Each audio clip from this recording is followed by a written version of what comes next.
एक छोटे से शहर में गौरव नाम का एक युवक रहता था।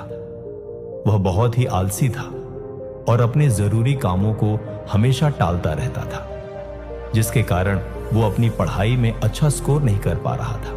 उसके परिवार वाले उससे हमेशा कहते थे, बेटा, समय का मूल्य समझो। जो समय अभी तुम बर्बाद कर रहे हो वह कभी वापस नहीं आएगा।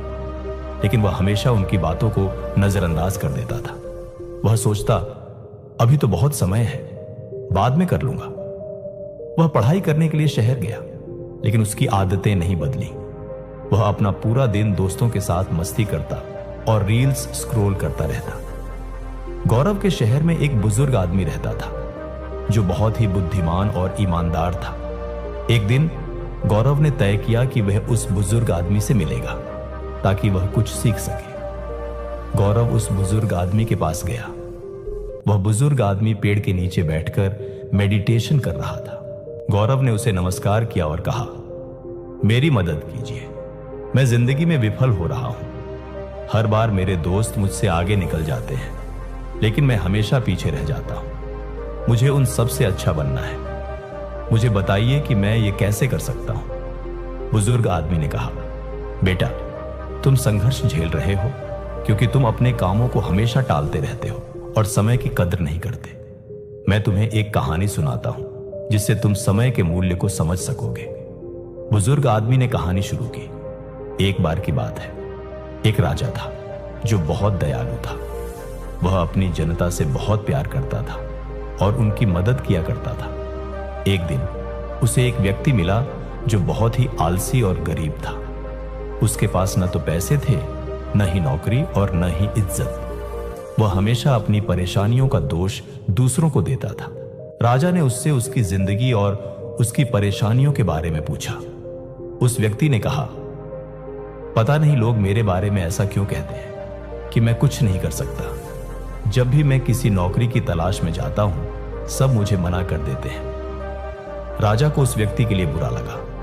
राजा ने कहा, एक सौदा करते हैं। सूर्य अस्त होने से पहले तुम मेरे राज दरबार में आना और जितना सोना चांदी तुम ले जा सको उतना ले जाना। वह सब तुम्हारा होगा। आदमी बहुत खुश हो गया और राजा को धन्यवाद कहा। वह अपने घर की ओर दौड़ा और उसने अपनी पत्नी को सब कुछ बताया। उस व्यक्ति की पत्नी भी बहुत खुश हुई और कहा, जाओ और जल्दी से सोना चांदी ले आओ।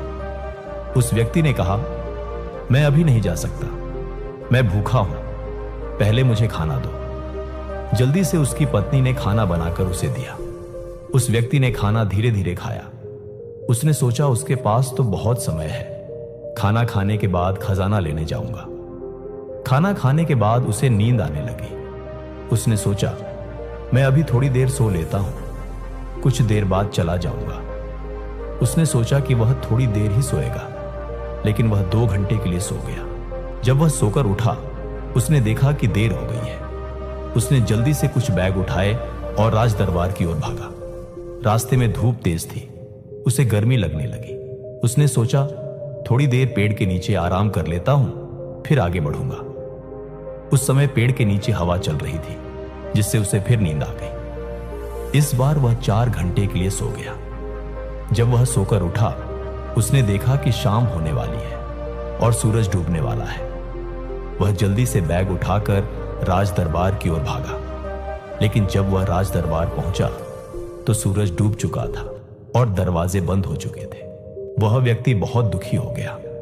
उसने अमीर बनने का एक अच्छा मौका गंवा दिया क्योंकि उसने समय के मूल्य को नहीं समझा।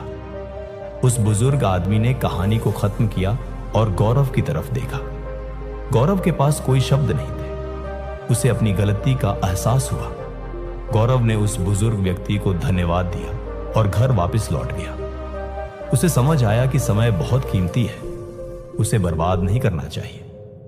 उसी दिन से गौरव ने अपने लक्ष्यों पर काम करना शुरू किया। उसने अपनी काम टालने वाली आदत को छोड़ दिया और वह बहुत प्रोडक्टिव बन गया। कुछ ही दिनों बाद वह अपने सभी दोस्तों से आगे निकल गया और कॉलेज का सबसे होनहार बच्चा बना। इस कहानी से हमें यह सीख मिलती है कि समय सबसे मूल्यवान संपत्ति है। अगर हम इसे बेकार की चीजों में बर्बाद करेंगे तो हमारे पास पछताने के अलावा कुछ नहीं बचेगा। हर अवसर का सही समय पर लाभ उठाना चाहिए, क्योंकि खोया हुआ समय कभी वापस नहीं आता। इसलिए आज से ही अपने समय का सदुपयोग करें और अपने लक्ष्यों पर केंद्रित रहें। दोस्तों, अगर आपको यह कहानी पसंद आई हो तो कृपया इसे लाइक करें और अपने दोस्तों के साथ शेयर करें। अगर आप ऐसी ही और प्रेरक कहानियों को सुनना चाहते हैं तो हमारे चैनल को सब्सक्राइब करें और बेल आइकन दबाना ना भूलें।